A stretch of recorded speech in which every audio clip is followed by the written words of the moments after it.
दोस्तों, आज मैं आपको बताने जा रहा हूँ चूजे की कहानी। ठीक है, तो ये एक बहुत ही सिंपल कहानी है, लेकिन इसके अंदर जो मोरल जो है वो बहुत अच्छा है। ठीक है, यानी इसमें सीखने लायक बहुत कुछ है।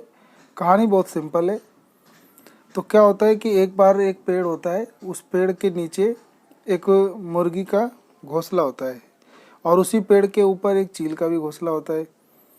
तो मुर्गी भी अंडे देती है और चील भी अंडा देता है। ठीक है, तो अंडा क्या होता है कि एक चील का जो अंडा होता है वो आके मुर्गी के अंडे में मिल जाता है।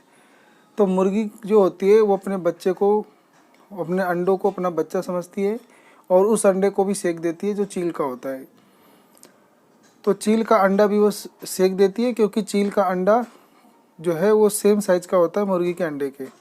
अब वो दोनों अंडों को सेकती है और उसके जो 1-2 हफ्ते बाद चूजे जन्म ले लेते हैं। ठीक है, तो जब वो जन्म ले लेते हैं तो उसमें से एक जो था, क्योंकि वो चील का बच्चा था, तो क्या होता है कि चील का बच्चा अलग दिखता है।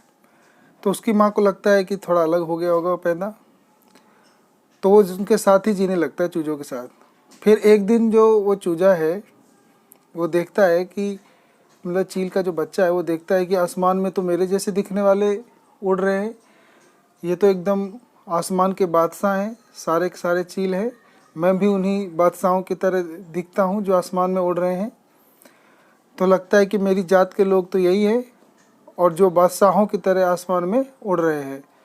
तो उसको लगता है कि मैं भी इसी जाति का हूँ। तो वो जाता है और अपने साथ वाले चूजों को बोलता है कि मुझे लगता है कि मेरा जन्म बादशाह की तरह हुआ है, आसमान में उड़ने के लिए हुआ है।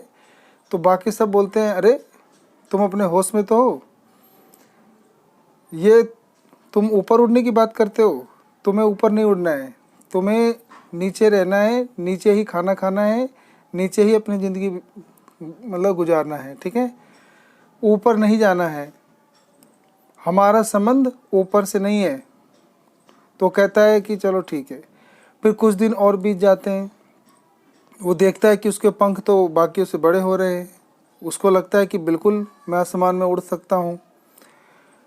ठीक है ना, तो उसे लगता है मेरी जात बिरादर के लोग तो आसमान में उड़ रहे हैं, तो मेरी जात बिरादर जैसे ही दिखते हैं वो, तो वो जब आसमान में उड़ सकते हैं तो मैं भी उड़ सकता हूँ, क्योंकि मेरे भी पंख हैं। तो फिर वो दोबारा उन जाके चूजों को बताता है सबको। तो सब डांटते हैं, तुम्हारा दिमाग ठिकाने पे नहीं है, तुम पागल हो गए हो,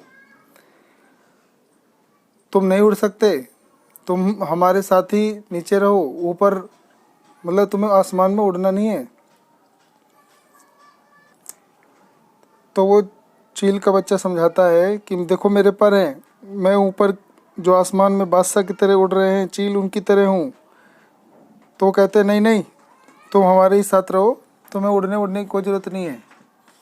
और उसकी वो पिटाई भी कर देते हैं।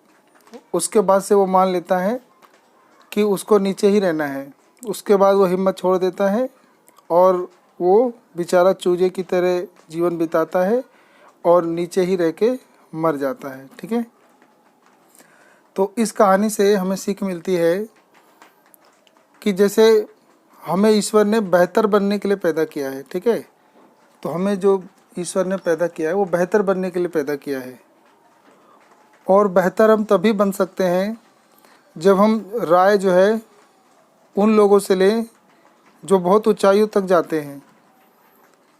और लेकिन आजकल क्या हो रहा है कि हमारा ये दुर्भाग्य है कि हम चूजे जैसे लोगों से, जिनकी कोई औकात नहीं है, उन लोगों से हम सलाह ले रहे हैं, हम उनसे पूछताछ करते हैं, उनसे आइडिया लेते हैं, उनसे अपने दायरे और उड़ने की बात पूछते हैं।